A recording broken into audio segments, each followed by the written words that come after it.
facilitate everyone's learning and cognition of daily smart BMS. Then, we have made a series of instructional videos of the software protection board and accessories. Okay, let's take a look at our video catalog. If you have friends who need related videos, you can find the corresponding service staff to get our teaching videos. What we are going to talk about today is a connection tutorial about our mobile Bluetooth app. Let's first pass a short video to get a preliminary understanding of our Bluetooth module connection.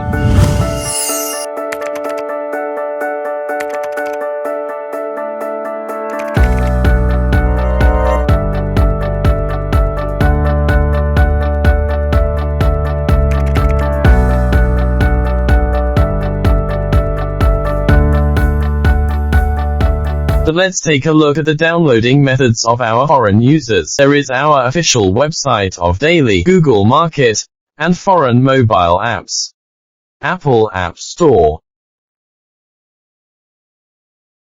Let's first take a look at our DALY official website. First, we enter our DALY website. On this website, www.daly.cn.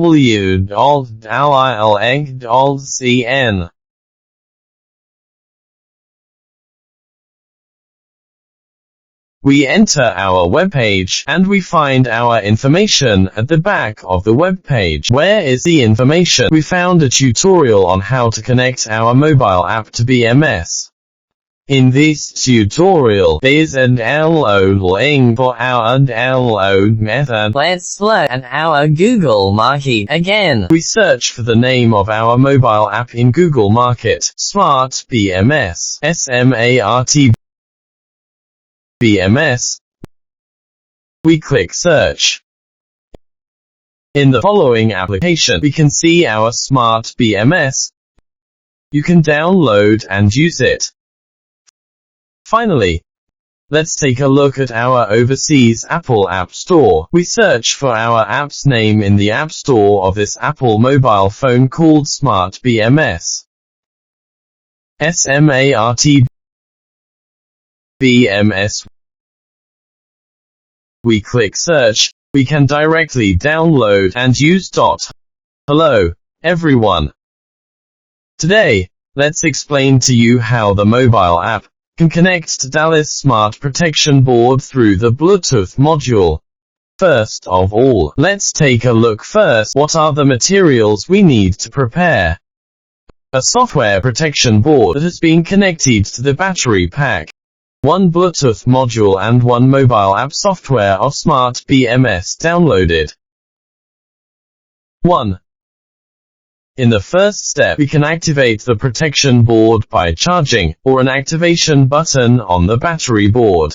Okay, everyone can take a look. Now the protection board is activated. The second step is to give our Bluetooth module plug in the protection board. We can find the corresponding Bluetooth check according to a logo on our protection board, which is composed of 6 pins. Right next to the battery board, we must look for the Bluetooth interface. This Bluetooth module must not be plugged in the wrong way. If it is plugged in the wrong way, then we plug the Bluetooth module into the protection board.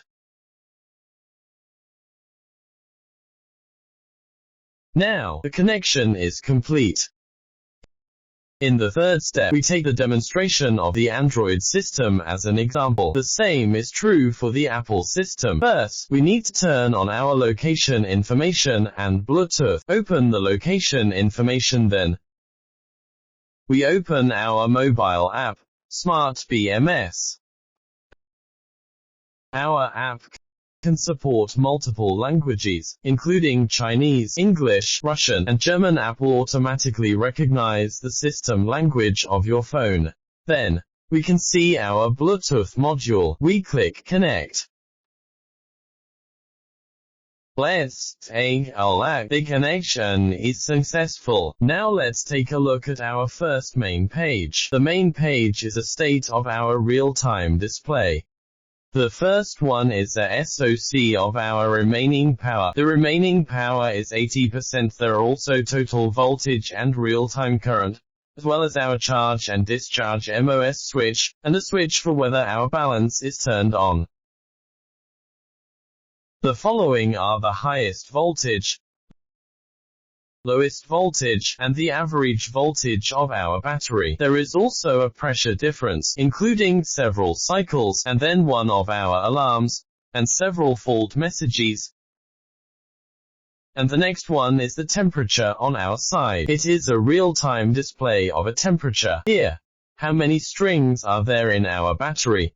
And what is the voltage of each string? This is accurate to the millimeter level. You can see it. From our perspective, our parameter settings are here. The first page is the most important and commonly used parameters of our protection board, including cell over voltage protection, cell under voltage protection, total voltage over voltage protection, total voltage under voltage protection, differential pressure protection, charge and discharge of current protection. The values here can be set, but if it is not for special reasons, it is also recommended that you do not change these values lightly because we all have factory default values. But if we need to set it, take the first one as an example. The single over voltage protection is the overcharge protection of this protection board. Under normal circumstances, we will set it to 4.25V. Let's modify it here. Well, we enter 4.25 here. We click the green setting behind, and a password will pop up at this time. The initial password of our protection board is 1234556. If this password is forgotten, we can contact our sales staff to help solve it and retrieve the password. You can also reset the password. Let's take a look, and then the parameters of the machine in front of the body have changed to 4.25V. Indicating that we have the setting is successful, including over discharge protection. We can also set it to 0.8. Click Settings. When the previous machine parameter becomes 2.8V, it means that we have succeeded. Then we look at our second page. The second page is a feature of our battery cell. The first is that the type of battery is ternary lithium, lithium iron phosphate, or lithium titanate. We can click on the setting, and the second one is the rated capacity, which I mentioned to you earlier, is the software protection board on the battery pack. The first thing it needs to do is to first set the capacity of the battery pack. Right here, if your battery pack is 30R, you need to enter a 30R. Click to set it here. Only if you set it here, and then display the real-time status, the percentage of its remaining power is accurate. Then the following is a sleep waiting time, and a manually set power ratio of the SoC. And then let's talk about it here. Let's extend it a bit. In other words, why was the battery display inaccurate when it was first installed? First of all, when you are fully charged for the first time, the protection board will be automatically calibrated to your 100% power level, and then the following will be used according to your one. Then this percentage of remaining power will become accurate. The following is a balanced turn-on voltage, and a balanced turn-on voltage difference. Let's look at the third interface. The third interface is the setting of the acquisition board. Here is the interface used by our R&D staff. Don't bother to set it up or worry about it. What about the fourth interface? It is temperature protection on our side, and it is also very important here. There are charging high temperature protection, charging low temperature protection, and discharging high temperature protection, discharge low temperature protection, differential pressure protection, and temperature protection of the power tube. You can set it up. The value you see now is the default value for our side. Is a factory preset value on our side. Then we look at the last interface. The last interface is called charge and discharge control. Here, we can just turn on and off the charge switch and the discharge switch.